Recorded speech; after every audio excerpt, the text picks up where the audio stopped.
Evangelho de Lucas, capítulo 18. Vou fazer a leitura dos versos 35 a 43. Aconteceu que, ao aproximar-se ele de Jericó, estava um cego assentado à beira do caminho, pedindo esmolas, e ouvindo o tropel da multidão que passava, perguntou o que era aquilo. Anunciaram-lhe que passava Jesus o Nazareno. Então ele clamou: Jesus, filho de Davi, tem compaixão de mim. E os que iam na frente o repreendiam para que se calasse. Ele, porém, cada vez gritava mais: Filho de Davi, tem misericórdia de mim. Então parou Jesus e mandou que lhe o trouxessem. E tendo ele chegado, perguntou-lhe: Que queres que eu te faça? Respondeu ele: Senhor, que eu torne a ver. Então Jesus lhe disse: Recupera a tua vista, a tua fé te salvou. Imediatamente tornou a ver e seguia, glorificando a Deus. Também todo o povo, vendo isso, dava louvores a Deus. Vamos orar mais uma vez. Senhor Deus, nós agradecemos-te por esta palavra, que possamos aprender um pouquinho desta fé de Bartimeu. Possamos, ó Deus, nos fortalecer nos teus caminhos, e que a cada dia possamos buscar este encontro com o Senhor, uma vida de comunhão com o Senhor, ó Deus. É isso que nós te pedimos, oramos em nome de Jesus. Amém. Nós começamos a falar numa série sobre encontros com Jesus. E a ideia é de nós observarmos na Bíblia como Jesus encontrou com vários tipos de pessoas. Ele tinha acesso a todos os tipos de pessoas. E sempre havia alguma transformação nas pessoas que ele encontrava. Alguns poderiam sair bravos, com raiva, mas muitos saíam diante de Jesus curados, transformados.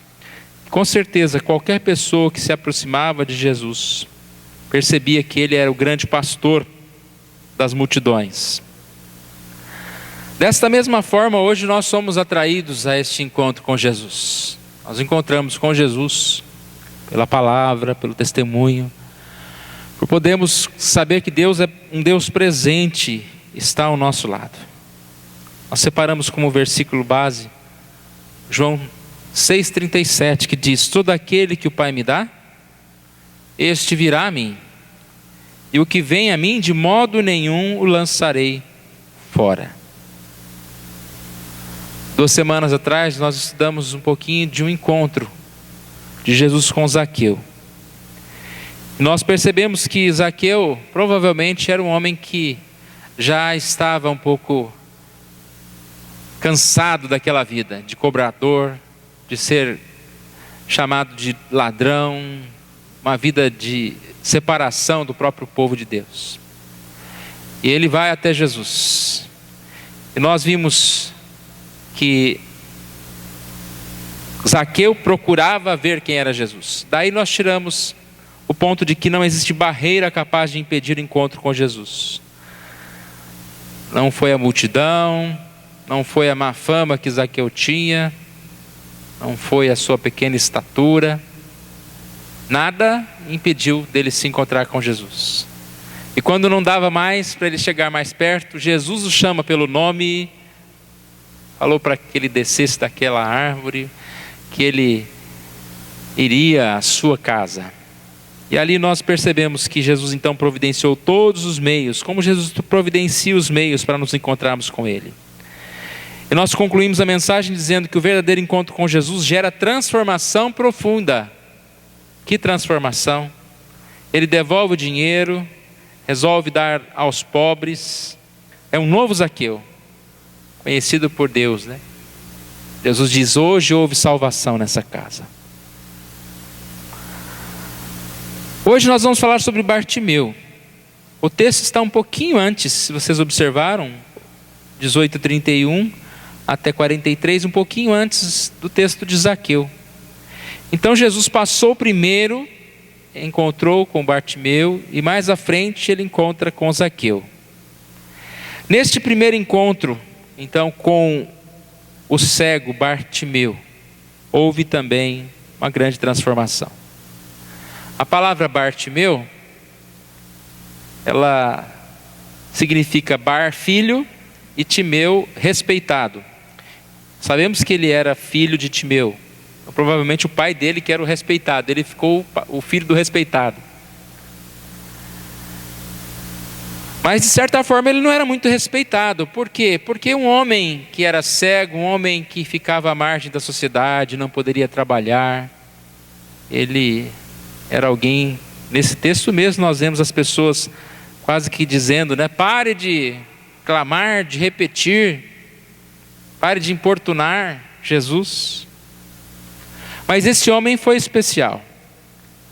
O texto mostra que ao aproximar-se de Jericó, esse cego estava lá à beira do caminho. Ele não estava esperando Jesus, ele estava pedindo esmolas. Mas quando ele ouviu aquela multidão que passava por ali, eles estavam a caminho de Jerusalém para a Páscoa, ele provavelmente conheceu as histórias de Jesus.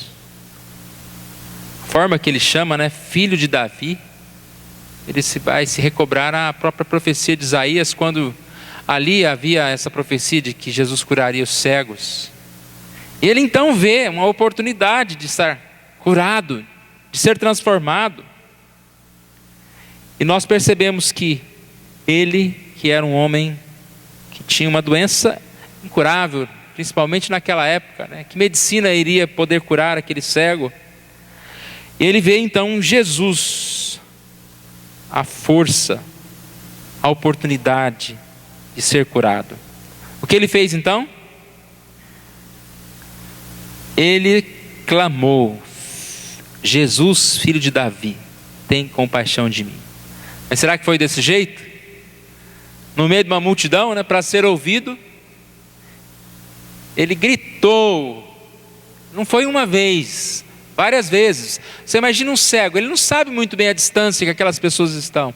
Ele não consegue enxergar Jesus. Ele fica gritando. Ele fala: deve estar perto. E ele gritava: Jesus, filho de Davi, tem misericórdia de mim. Repreendiam para que se calasse. E ele cada vez gritava mais. Então nessa hora parou Jesus, mandou que lhe trouxessem. Eu creio que Jesus não ficou nada contente com aquelas pessoas. Se alguém tinha que mandar aquele homem parar, era o próprio Jesus. Quem era grande o suficiente para dizer quem Jesus iria ou não atender, né? Jesus mandou chamá-lo. Aquelas pessoas que estavam repreendendo, agora foram até o cego com palavras de incentivo. Em Marcos 10, que é a outra passagem, né? Essa mesma passagem da cura do cego de Jericó está em Mateus 20, Marcos 10 também. Em Marcos 10 diz o seguinte: eles disseram ao cego, ou seja, as pessoas, aquelas mesmas que estavam repreendendo, disseram ao cego: alegre-se, levanta-se, pois Jesus está chamando você. É interessante, né? Porque como aquelas pessoas mudaram. Agora Jesus diz: vai e manda, traz. Aqueles mesmos que deviam estar dizendo: cala a boca, cego, agora fala: oh, alegra-te, levanta, venha comigo. Devia ter fila de pessoas que queriam chegar com o cego para Jesus, né? Levando esse cego até Jesus. Bartimeu respondeu jogando o seu manto de lado para que não lhe atrapalhasse, e seguiu em direção a Jesus.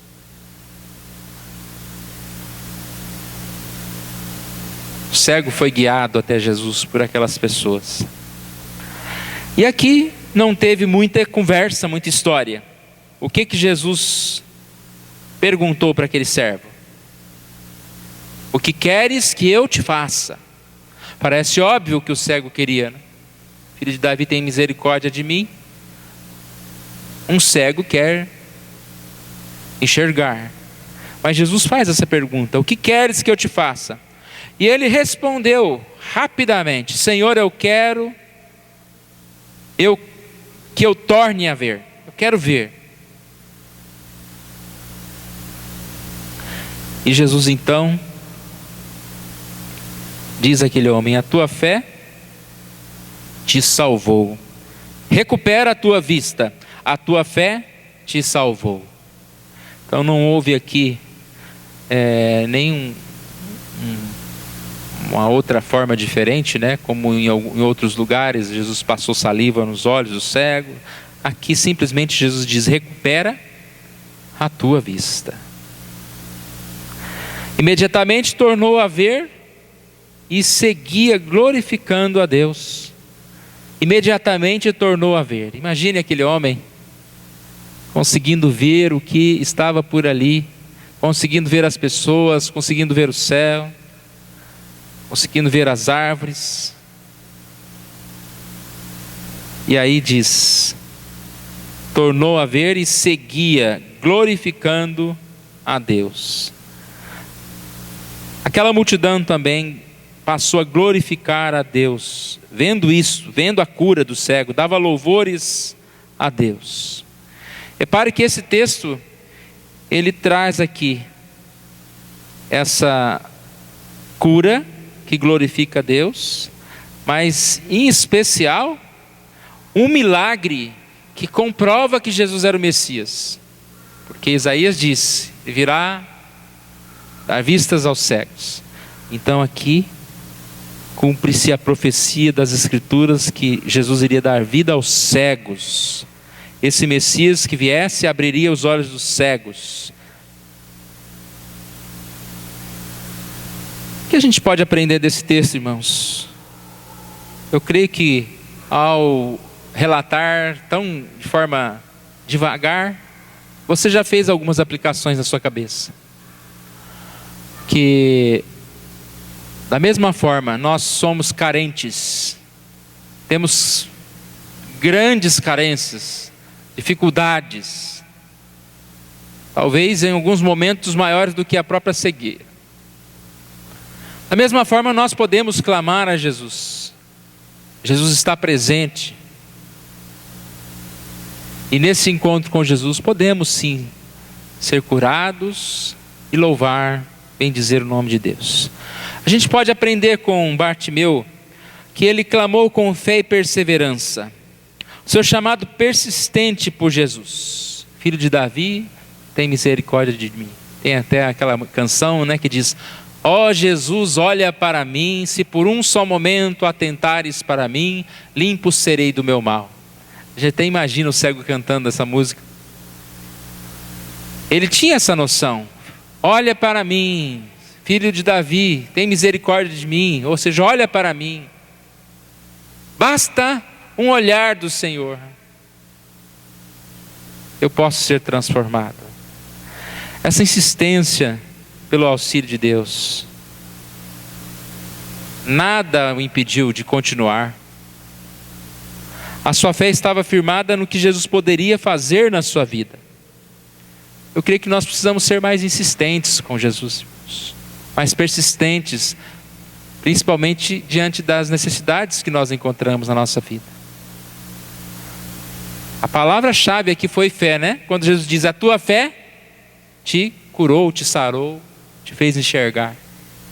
Essa fé estava exatamente firmada na confiança de que Jesus poderia curá-lo, que Jesus é o Deus do impossível, que aquilo ali que ele estava vivendo poderia ser transformado por Jesus. A sua cegueira poderia ser curada por Jesus.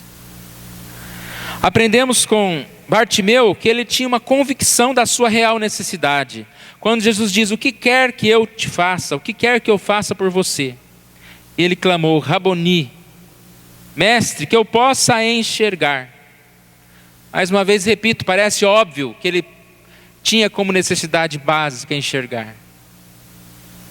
Mas nem sempre nós estamos tão calcados e tão dependentes de Jesus nas nossas necessidades maiores. Quantas vezes nós estamos clamando por Jesus, pedindo tantas coisas que são secundárias, terciárias, então são supérfluos, desnecessários, enquanto que aquilo que realmente precisa ser mudado na nossa vida, nós deixamos quieto, deixamos de lado, como se a vida fosse assim mesmo. Ele não, naquela hora, ele disse: que eu volte a enxergar. Se Jesus chegar perante você hoje e dizer: o que queres que eu te faça? Você sabe o que responder a Jesus? Não é uma pergunta tão fácil não, viu, gente? E Jesus não é aquele, como que é, mágico da lâmpada? É, né? Que dá 3 pedidos, né? Gênio. Não, é uma coisa só. O que queres que eu te faça? O que queres que eu te faça? Qual é a prioridade da sua vida? O que eu mais necessito? Aquele homem foi curado e ainda teve a sua vida espiritual transformada. A gente vê isso. Jesus, ele transforma, a sua cura é completa. Quando diz imediatamente tornou a ver, aqui não diz e também voltou para o seu cantinho, sentado, pedindo esmolas. Aqui diz seguia glorificando a Deus. É interessante que uma necessidade física, básica da vida dele, também Deus usou aquela transformação para que ele pudesse glorificar a Deus. Então, às vezes a gente sempre frisa a necessidade de pedir por coisas espirituais, mas eu creio que às vezes nós temos alguma necessidade, talvez financeira, moral, emocional, de enfermidade, que Deus também pode ver uma dessas coisas, um desses problemas em nós, como algo principal para nós. E a transformação, a resposta de Deus, a cura de Deus, em um desses problemas, vai mudar toda a nossa vida. Porque a gente vai perceber o tamanho da misericórdia de Deus por nós, em mudar aquilo que nos incomodava, em mudar aquilo que estava realmente tirando a nossa paz, a nossa vida. E nós percebemos que Jesus é poderoso, que Jesus é Deus. E eu preciso servir a esse Deus. E eu preciso glorificar esse Deus. Então eu creio que muitas vezes Deus usa assim. Deus nos dá um emprego, Deus nos dá algumas bênçãos. E não é errado pedir por essas coisas. Mas o nosso coração tem que ter essa resposta imediata em glorificar a Jesus. Porque muitas vezes a pessoa ganha um emprego e vai gastar dinheiro pecando um pouquinho mais, né?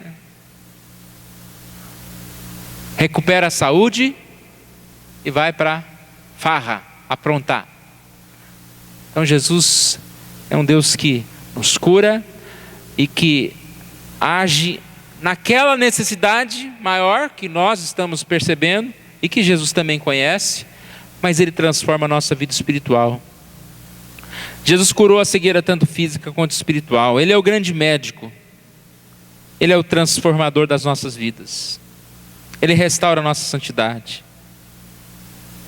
Ele abre os olhos dos cegos para que não apenas vejam as paredes, as árvores, mas para que vejam que Ele é o Senhor, que Jesus é o Senhor. Eu quero aplicar aqui como conclusão ainda essa parte dele tornar a ver e seguir glorificando a Deus. O que significa o nome Bartimeu? Filho de Timeu, Bar, filho, e Timeu respeitado. Aquele homem foi muito respeitado. Nessa hora, também todo o povo vendo isto, dava louvores a Deus. Olha que transformação, um homem que estava sentadinho lá no cantinho, lá como um mendigo, como um pobre, como um cego, que ninguém nem estaria enxergando o cego. Agora ele está como que fazendo parte daquela caravana para Jerusalém, como um dos que estão respeitados, que estão ali, que está ali, né? Como um homem motivo de glória a Deus.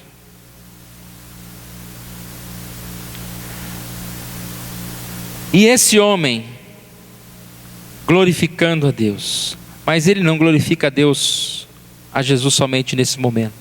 Se você observar todo esse texto, a partir do momento em que ele descobre que havia uma multidão seguindo, ele já começa a largar tudo, começa a acionar os seus ouvidos para entender o que estava acontecendo. Em um texto diz que ele perguntou, em outro texto diz que ele, já sabendo que era Jesus, mas ele se fixou em Jesus. E ele clamou insistentemente, ele buscou a Jesus.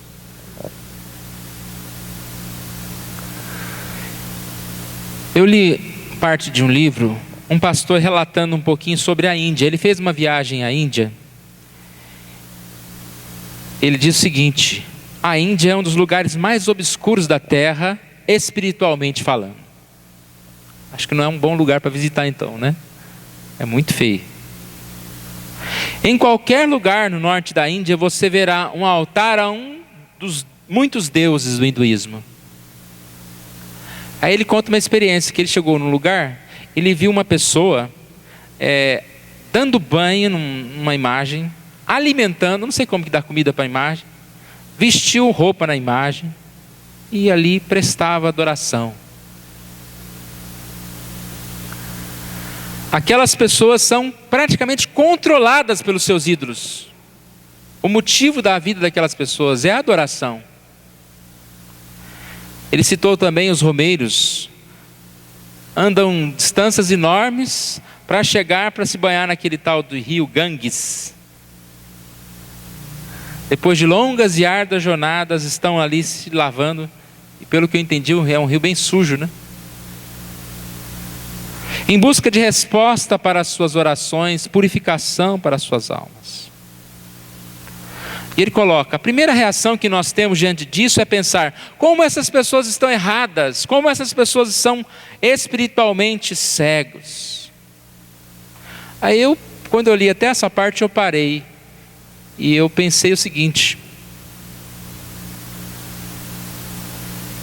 não vamos pensar o que eles estão fazendo, mas vamos pensar na devoção daquelas pessoas, no fervor daquelas pessoas.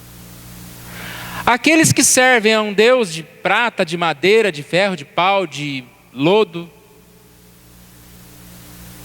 tem como principal fonte da vida servir aqueles deuses.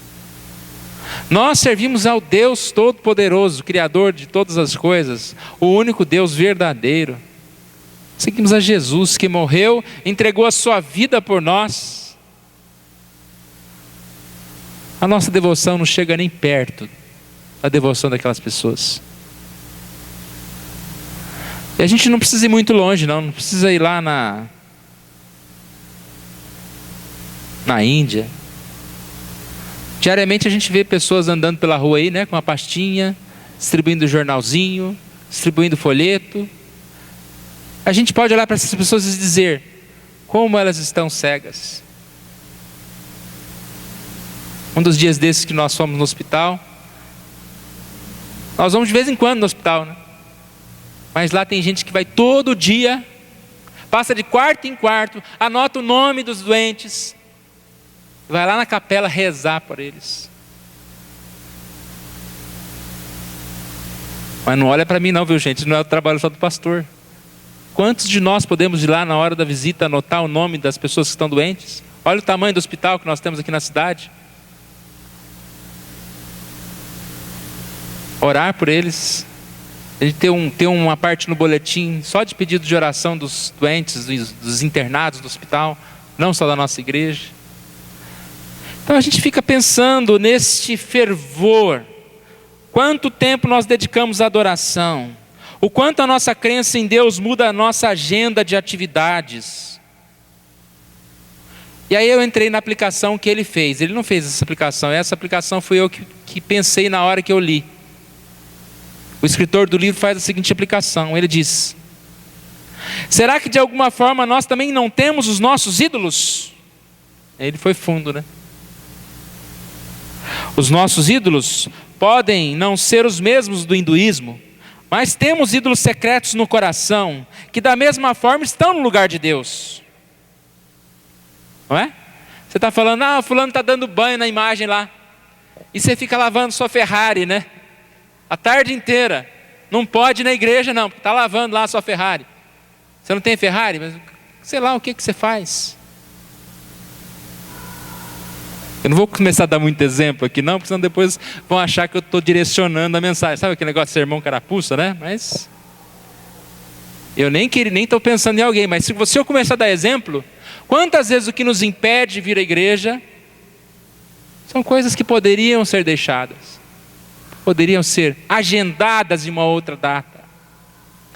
Quantas coisas que nos impedem a ler mais a Bíblia, a orar, a fazer essas visitas aos hospitais e tantas outras coisas. Simplesmente nós não fazemos porque não temos motivação para isso. Mas aonde que está a nossa motivação?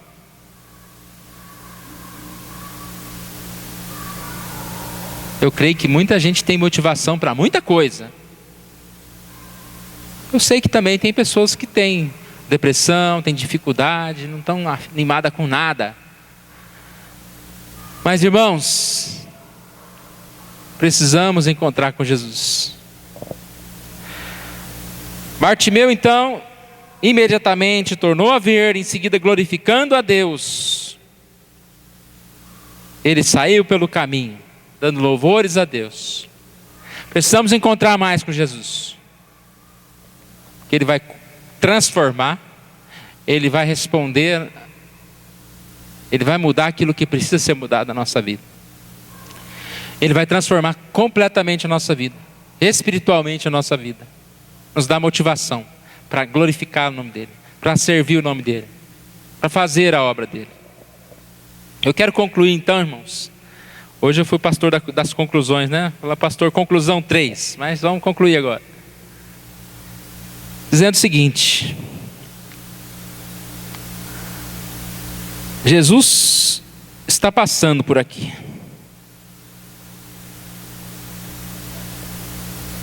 Eu não sei qual é a minha necessidade. A minha necessidade eu tenho que saber, né? Eu não sei qual é a sua necessidade. Não sei como é que você está. Mas que nós tenhamos esse mesmo desejo do cego, em compreender que Jesus pode transformar a nossa vida. Basta um olhar, uma palavra de Jesus, Ele pode mudar a nossa vida. E que nós sejamos clamando ao Senhor, buscando ao Senhor. João 6,37: todo aquele que o Pai me dá, este virá a mim, e o que vem a mim de modo nenhum o lançarei fora. Vamos ficar em pé novamente, nós vamos orar ao nosso Deus.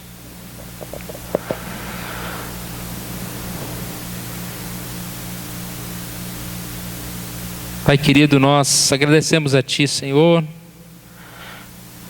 pela Tua palavra, Deus.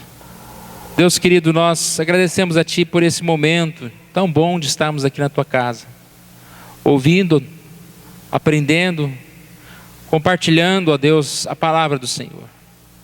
Deus querido, nos ajude, ó Pai, para que possamos servir mais ao Senhor, para que possamos mais, ó Deus, entender que nós somos como aquele cego, ó Deus, carentes, necessitados, ó Pai, doentes, que sem Jesus não temos nada. Deus, nos ajude, ó Deus, a ter esse desejo de andar com o Senhor, ó Deus, de encontrar com o Senhor, de perceber que a nossa vida é nada sem o Senhor, ó Deus. Nos ajude, ó Pai, que nós tenhamos esse encontro diário com o Senhor, ó Deus. Que nós possamos orar, ó Deus, que nós possamos ler a Tua palavra, que nós possamos participar da igreja, ó Deus. É isso que nós te pedimos, ó Deus, que o Senhor Deus faça a Tua obra na nossa vida, no nosso coração. Que o Senhor Deus nos fortaleça, ó Pai. Obrigado, ó Pai, por esse momento aqui. Nós oramos em nome de Jesus. Amém.